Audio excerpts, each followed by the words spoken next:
તું રહેવા દે કેશવ, આવી કોઈ છોકરી તને મળવાની નથી. તારા નસીબમાં મારી સિવાય બીજું કોઈ છે જ નહીં.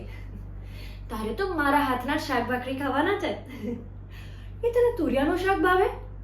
ભરેલા તુરિયાનું? હું બહુ મસ્ત બનાવું છું. ના ભાવે?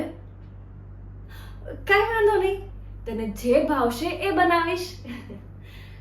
તારી સાથે રહીશ, આપણા ચિંટુ મિન્ટુને સાચવીશ અને તારા મા બાપની પણ સેવા કરીશ.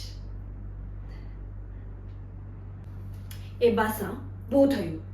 જો તને એમ લાગતું હોય કે તું રાધિકાથી દૂર ભાગીશ તો રાધિકા કઈ કહેશે નહીં, તો એ તું ભૂલ કરે છે. રાધિકા ત્યાં સુધી તારી પાછળ આવશે જ્યાં સુધી તું એની સાથે ફેરા ના ફરી લે.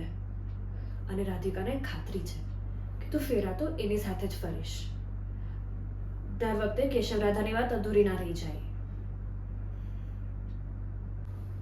ભલે બાપુ, તમે જે સમજો એ, પણ કેશવ એવો છોકરો નથી. હા, થોડો મસ્તીખોર ખરા, પણ એ તો ક્યાં નાનપણમાં આપણા દ્વારકાધીશમાં મસ્તીખોર નહોતા.